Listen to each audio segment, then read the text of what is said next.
jewe rero ndatangazwa n'abantu ngaha baza kuri TikTok bagashaka kwigira nko kumengana abantu bahataye. Nshaka mumbwire TikTok c'est quoi? TikTok c'est quoi? Thank you love, thank you. Mwe uragira ama live gutya bakubona. No, mwe mugenda mugagira ama live ya audio ni babona gute. But jewe ndabona n'abariko barama ama live ndi ngaha saneza mundaba. Rabingenesa ni wanje. Jewe rero ndije ngaha kuri TikTok ndakeneye rero mumbwire. Ni mumbarire none muri he? Mwarabaye birage. Njengaha kugira nereka abantu yuko nejo bundi ntihagire umuntu azovuga ati ngo va kuri TikTok si wawe. TikTok sagacimbiri kiwanyu. TikTok sagacimbiri ka data wawe, kaso wawe, kanyuko wawe. TikTok is for everybody. You understand what I'm talking about? TikTok TikTok, if I want, I come here on TikTok nkora ivyo nshaka TikTok, iyi bayita Tik and Talk. Shaka ndifata video nka postinga, genda muri ama video yiwanje abantu bayiraba n'abantu benshi cyane. Shaka ndaza nkagira live ndumwe toto moya mushaka subiremo mvuge toto moya ndije nyene fise abantu bashika 100 n'abandi. Aba ni bakeya cyane. Mwebwe mugira coalition. Mwebwe mugenda mukagira synergie. Ngeze ku majeme ibihumbi 11 n'ijana. Vy'abantu bagize jeme live yiwanje. Ubu turageze ibihumbi 11 n'amajana 2. Niturashikana meme n'iminota 70 my dear. Where you are from Norway, uringaho uje kuri TikTok, usirimukiye kuri TikTok, uje ngaha kugira bakumenye waje uvuga Nerinate. Utavuze Nerinate wewe nta ma viewers uronka. Bavuga ma views, mafyeto. Nels, thank you so much for the gift, for the followers.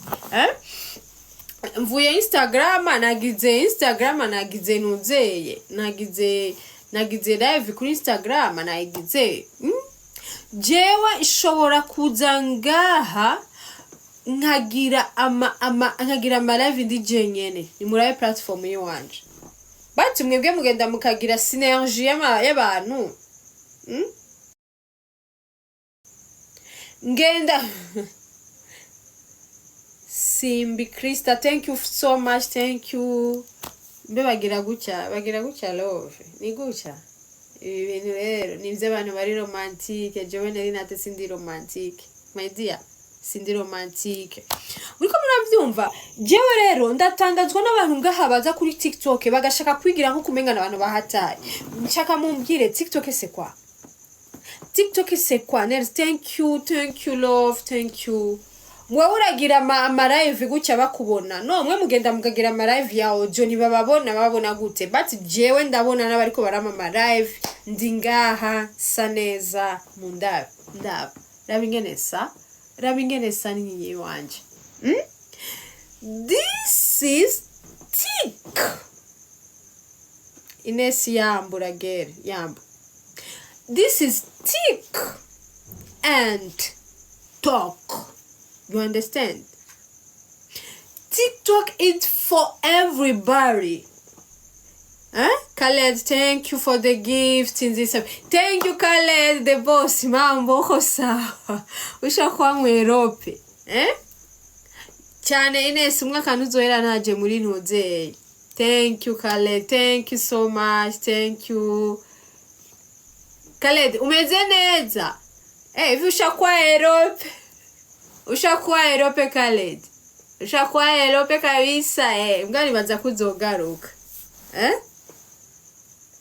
Ngome ngani. None ndababaze inge mbloke kwanza. Inge turabe ngaha ko mbloka. Oh my god. Sicho cyacu uvuga ivyo ushaka.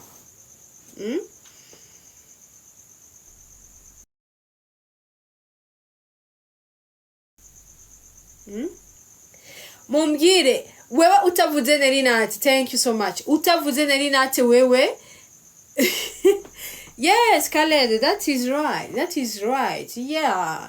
wewe genda sha mwe no mu Gihosha genda wewe babwire sha twe twakuriye mu Gihosha pato kiyaya Gihosha pato kiboyi tunatoka because tunatoka ba boss yambu cyane Heroneri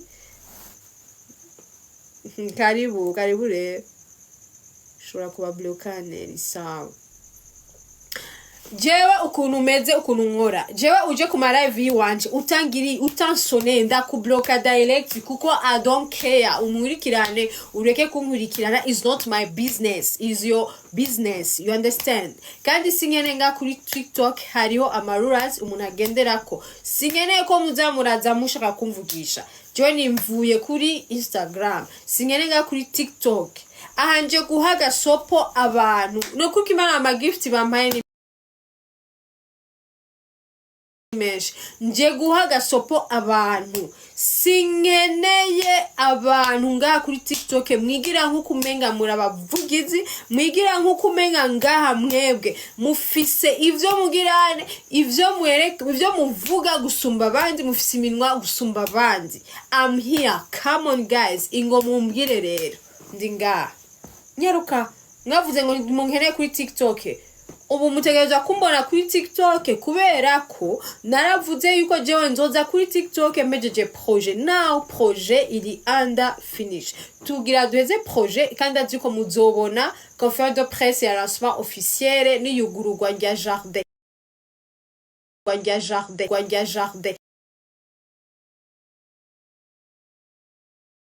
Ni mwavuga nkora ni wowe udafise icyo nkora.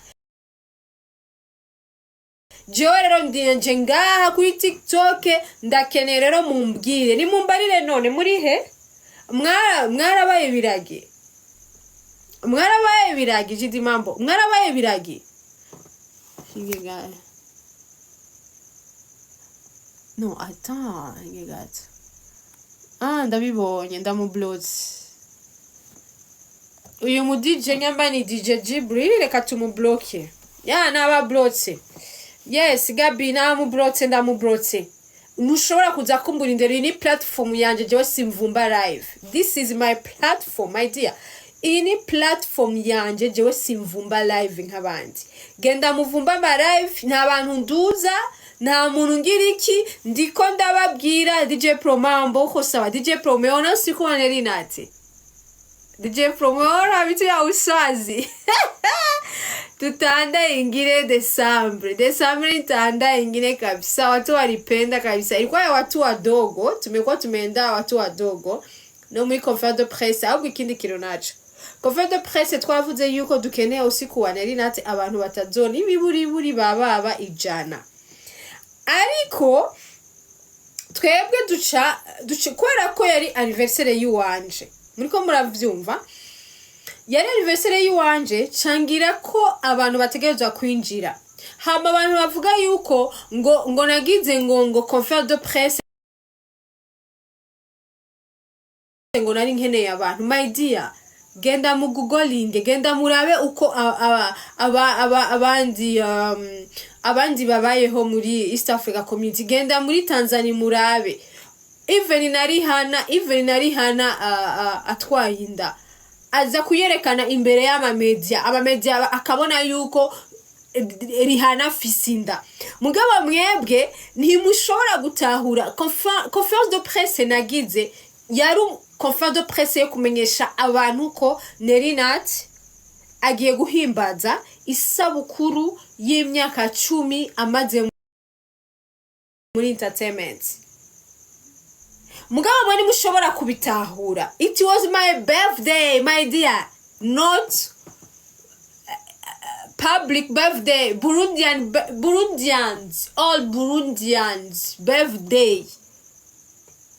Mwebwe muraba bononga kuri TikTok, umuntu wanga kuri TikTok wewe ni wahejeje amashure, ntimwize mwebwe mwagiye muri Europe muca muri Serbia hagushimira igihugu cy'u Burundi cagize imigenderanire n'ibindi bihugu, mugenda muri Serbia muriko murazanga, muriko murakritinga ngo